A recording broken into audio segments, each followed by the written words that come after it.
ನಮಸ್ಕಾರ ನೋಡಿ, challenging star Darshan ಅಭಿಮಾನಿಗಳಿಗೆ ಇದು ಖಂಡಿತವಾಗ್ಲೂ ಕೂಡ ಗುಡ್ ನ್ಯೂಸು.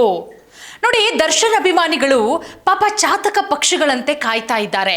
ಯಾವಾಗ ನಮ್ಮ ಡಿ ಬಾಸ್ ಪರಪ್ಪನ ಅಗ್ರಹಾರ ಜೈಲಿಂದ ರಿಲೀಸ್ ಆಗ್ತಾರೆ. ಡೆವಿಲ್ ಸಿನಿಮಾ ಆಯಿತು, ಮತ್ತೊಮ್ಮೆ ಅವರನ್ನ ಥಿಯೇಟರ್ನಲ್ಲಿ ಯಾವಾಗ ನಾವು ನೋಡೋದು, ಹತ್ತಿರದಿಂದ ನಮ್ಮ ಡಿ ಬಾಸ್ನ ಯಾವಾಗ ನಾವು ಕಣ್ತುಂಬಿಕೊಳ್ಳೋದು ಅಂತ ಹೇಳಿ ಸತತವಾಗಿ 8 ತಿಂಗಳುಗಳಿಂದ ವೇಟ್ ಮಾಡ್ತಾ ಇದ್ದಾರೆ. ಎರಡನೇ ಬಾರಿಗೆ ಪರಪ್ಪನ ಅಗ್ರಹಾರ ಜೈಲು ಸೇರಿ ದರ್ಶನ್ನು 8 ತಿಂಗಳಾಗಿದೆ. 8 ತಿಂಗಳ ನಂತರ ದರ್ಶನ್ ಅಭಿಮಾನಿಗಳಿಗೆ ಶುಭ ಸುದ್ದಿ, ದರ್ಶನ್ ಅಭಿಮಾನಿಗಳು ಖುಷಿ ಪಡುವಂತಹ ಸುದ್ದಿ. ಏನಪ್ಪಾ ಅಂತ ಹೇಳಿದ್ರೆ, ಈಗ ಆಲ್ರೆಡಿ ಜಾಮೀನಿಗಾಗಿ ದರ್ಶನ್ನು ಸುಪ್ರೀಂ ಕೋರ್ಟ್ನ ಮೆಟ್ಟಿಲೇರಿದ್ದಾರೆ. ಸುಪ್ರೀಂ ಕೋರ್ಟ್ಗೆ ಅರ್ಜಿಯನ್ನ ಕೂಡ ಸಲ್ಲಿಸಿದ್ದಾರೆ. ಆ ಅರ್ಜಿಯ ವಿಚಾರಣೆ ಮೇ 4ಕ್ಕೆ ಬರುತ್ತೆ. ಅಂದ್ರೆ ದರ್ಶನ್ ಅಭಿಮಾನಿಗಳು ಬಹಳಷ್ಟು ನಿರೀಕ್ಷೆ ಇಟ್ಟಿದ್ದಾರೆ. ಮೇ 4ಕ್ಕೆ ಚಾಲೆಂಜಿಂಗ್ ಸ್ಟಾರ್ ದರ್ಶನ್ಗೆ ಜಾಮೀನು ಸಿಗುತ್ತಾ? ನೋಡಿ, ಈಗ ಆಲ್ರೆಡಿ 273 ಸಾಕ್ಷಿಗಳ ಪೈಕಿ 15 ಸಾಕ್ಷಿಯಷ್ಟೇ ವಿಚಾರಣೆಯಾಗಿರೋದು. ಹಾಗಾಗಿ ದರ್ಶನ್ ಅವರು ಒಂದಷ್ಟು ಕಾರಣಗಳನ್ನು ಕೂಡ ಕೊಟ್ಟಿದ್ದಾರೆ. ಆ ಕಾರಣಗಳನ್ನು ಮುಂದಿಟ್ಕೊಂಡು ಸುಪ್ರೀಂ ಕೋರ್ಟ್ಗೆ ಅರ್ಜಿಯನ್ನು ಸಲ್ಲಿಸಿರೋದು.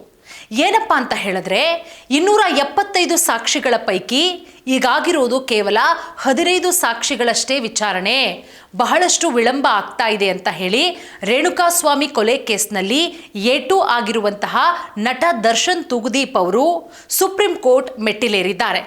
ಈಗ ಆಲ್ರೆಡಿ ವಿಚಾರಣೆ ಸಾಕಷ್ಟು ತಡವಾಗ್ತಾ ಇದೆ, ನನಗೆ ಆದಷ್ಟು ಬೇಗ ಜಾಮೀನು ಮಂಜೂರಾಗಬೇಕು ಅಂತ ಹೇಳಿ ಕೋರಿದ್ದಾರೆ. ಪ್ರಕರಣದ 273 ಸಾಕ್ಷಿಗಳ ಪೈಕಿ ಈವರೆಗೂ ಆಗಿರೋದು ಕೇವಲ 15 ಸಾಕ್ಷಿಗಳ ವಿಚಾರಣೆ ಅಷ್ಟೇ ಅಂತ ಹೇಳಿ ಕೋರ್ಟ್ನ ಗಮನಕ್ಕೂ ಕೂಡ ಈ ವಿಚಾರವನ್ನ ತಂದಿದ್ದಾರೆ. ಹಾಗಾಗಿ ಮೇ ಮೊದಲ ವಾರ ಅಂದರೆ ಮೇ 4ನೇ ತಾರೀಕು ಅರ್ಜಿ ವಿಚಾರಣೆಯಾಗುವಂತಹ ಸಾಧ್ಯತೆ ಇದೆ. ಅಭಿಮಾನಿಗಳು ಬಹಳಷ್ಟು ಖುಷಿಯಾಗಿದ್ದಾರೆ. ಕಂಡ ದೇವರ ಮೊರೆ ಹೋಗಿದ್ದಾರೆ, ಹರಕೆಗಳನ್ನು ಕಟ್ಕೊಂಡಿದ್ದಾರೆ. 8 ತಿಂಗಳು ಆ ವನವಾಸ ಸಾಕಪ್ಪ, 2ನೇ ಬಾರಿ ಜೈಲಿಗೆ ಹೋಗಿ ನಮ್ಮ ಬಾಸು. ಮೇ 4ನೇ ತಾರೀಕು ಯಾವ ಸುಪ್ರೀಂ ಕೋರ್ಟೇ ಬೇಲ್ನ ರಿಜೆಕ್ಟ್ ಮಾಡಿತ್ತೋ ಅದೇ ಸುಪ್ರೀಂ ಕೋರ್ಟು ದರ್ಶನ್ ಅವರಿಗೆ ಜಾಮೀನನ್ನು ಮಂಜೂರು ಮಾಡಲಿ ಅಂತ ಹೇಳಿ ಬೇಡ್ಕೊಳ್ತಾ ಇದ್ದಾರೆ. ಅಭಿಮಾನಿಗಳ ಆಸೆ ಈಡೇರುತ್ತಾ? ಯಾಕಂದರೆ ಜಾಮೀನನ್ನು ಕೋರಿ ಸುಪ್ರೀಂ ಕೋರ್ಟ್ಗೆ ಹೊಸದಾಗಿ ಅರ್ಜಿಯನ್ನು ಸಲ್ಲಿಸಿದ್ದಾರೆ. ನಾನು ಆಗಲೇ ಹೇಳಿದಾಗೆ ಜಾಮೀನನ್ನು ರದ್ದು ಮಾಡಿದ್ದಂತಹ ಸುಪ್ರೀಂ ಕೋರ್ಟ್ಗೆ ಮತ್ತೊಮ್ಮೆ ಮನವಿ ಮಾಡಿದ್ದು ಮೇ 4ನೇ ತಾರೀಕು ವಿಚಾರಣೆಗೆ ಬರುತ್ತೆ. ಇಲ್ಲಿ ಒಂದಷ್ಟು ಕಾರಣಗಳನ್ನು ಕೊಟ್ಟಿದ್ದಾರೆ. ನಾನು ಆಗಲೇ ಹೇಳಿದಾಗೆ 15 ಸಾಕ್ಷಿಗಳಷ್ಟೇ ವಿಚಾರಣೆಗೆ ಒಳಪಟ್ಟಿರೋದು 273ರಲ್ಲಿ. ಇನ್ನೂ ಕೂಡ 258 ಸಾಕ್ಷಿಗಳ ವಿಚಾರಣೆ ಬಾಕಿ ಇದೆ. ಹಾಗಾಗಿ ಬೇಗ ಪೂರ್ಣಗೊಳಿಸಬೇಕು ಅಂತ ಹೇಳಿ ನಟ ದರ್ಶನ್ ಅವರಿಗೆ ಬೇಗ ಜಾಮೀನು ಸಿಗುತ್ತಾ? ಯಾಕಂದರೆ ಮೊದಲನೇ ಬಾರಿಗೆ ಜಾಮೀನನ್ನು ಮಂಜೂರು ಮಾಡಿದಂತಹ ಕೋರ್ಟ್ಗೆ ಸುಪ್ರೀಂ ಕೋರ್ಟು ಚೀಮಾರಿಯನ್ನು ಹಾಕಿತ್ತು.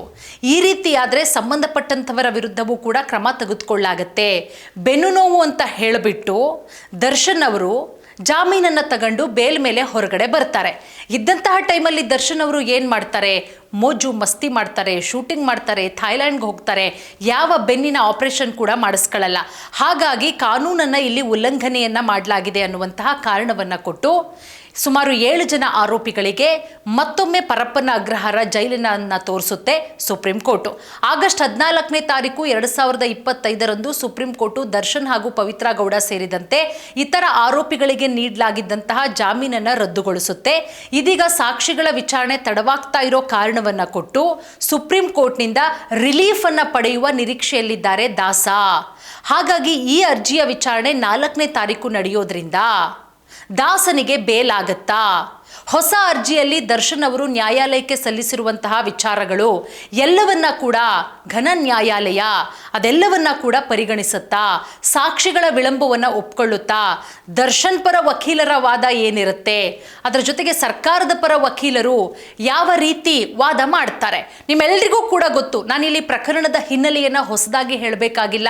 ಚಿತ್ರದುರ್ಗ ಮೂಲದ 33 ವರ್ಷದ ರೇಣುಕಾಸ್ವಾಮಿಯವರ ಕೊಲೆ ಪ್ರಕರಣ ಆಗಿದ್ದು 2024 ಜೂನ್ 9ನೇ ತಾರೀಕು ಬೆಂಗಳೂರಿನ ಕಾಮಾಕ್ಷಿ ಪಾಳ್ಯದ ರಾಜಕಾಲುವೆ ಒಂದರಲ್ಲಿ ರೇಣುಕಾಸ್ವಾಮಿಯವರ ಶವ ಪತ್ತೆಯಾದಂಥ ಹಿನ್ನೆಲೆಯಲ್ಲಿ ಪೊಲೀಸ್ ತನಿಖೆ ಏನಾಗುತ್ತೆ, ಅದಾದ್ಮೇಲೆ ದರ್ಶನ್ ಅವರು ಮೈಸೂರಲ್ಲಿ ಯಾವ ರೀತಿ ಅರೆಸ್ಟ್ ಆಗ್ತಾರೆ, ಪವಿತ್ರ ಗೌಡ ಅವರನ್ನ ಯಾವ ರೀತಿ ಅರೆಸ್ಟ್ ಮಾಡಲಾಗುತ್ತೆ, ಉಳಿದಂತಹ ಆರೋಪಿಗಳು ಈಗ ಆಲ್ರೆಡಿ ಒಂದು ಸಲ ಪರಪ್ಪನ ಅಗ್ರಹಾರ ಜೈಲಿಗೆ ಹೋಗಿ ಅಲ್ಲಿ ರಾಜಾತಿಥ್ಯವನ್ನು ಅನುಭವಿಸಿರುವಂತಹ ದರ್ಶನನ್ನ ಬಳ್ಳಾರಿ ಜೈಲಿಗೆ ಹಾಕಲಾಗುತ್ತೆ. ಬೆನ್ನೋವು ಅಂತ ಹೇಳಿ ಹಾಸ್ಪಿಟಲ್ ಸೇರಿ ಅದಾದ್ಮೇಲೆ ಬೇಲ್ ತಗೊಂಡು ಹೊರಗಡೆ ಬಂದು ಡೆವಿಲ್ ಶೂಟಿಂಗ್ ಮುಗಿಸಿ ಸಿನಿಮಾ ರಿಲೀಸ್ ಟೈಮಲ್ಲೂ ಇರಲಿಲ್ಲ. ಸುಪ್ರೀಂ ಕೋರ್ಟ್ನಿಂದ ಬೇಲ್ ರಿಜೆಕ್ಟ್ ಆಗುತ್ತೆ. ಈಗ ಅದೇ ಸುಪ್ರೀಂ ಕೋರ್ಟ್ಗೆ ಅರ್ಜಿಯನ್ನು ಸಲ್ಲಿಸಿರೋದ್ರಿಂದ ಆ ಅರ್ಜಿಯ ವಿಚಾರಣೆ 4ನೇ ತಾರೀಕು ಬರುತ್ತೆ. ಸೊ ಸುಪ್ರೀಂ ಕೋರ್ಟು 4ನೇ ತಾರೀಕೆ ರಿಲೀಫ್ ಮಾಡಿಬಿಡುತ್ತಾ ಅಥವಾ ಅರ್ಜಿ ಮುಂದೂಡಿಕೆಯಾಗತ್ತಾ ಅಥವಾ ಅರ್ಜಿ ವಜಾ ಆಗತ್ತಾ? ಕಾದು ನೋಡಬೇಕಾಗತ್ತೆ. ದರ್ಶನ್ ಅಭಿಮಾನಿಗಳಿಗೆ ಸದ್ಯದಲ್ಲೇ ಗುಡ್ ನ್ಯೂಸ್ ಸಿಗುತ್ತಾ? ನೋಡೋಣ ಏನಾಗುತ್ತೆ, ಸುಪ್ರೀಂ ಕೋರ್ಟು ಏನು ತೀರ್ಪು ಕೊಡುತ್ತೆ ಅಂತ.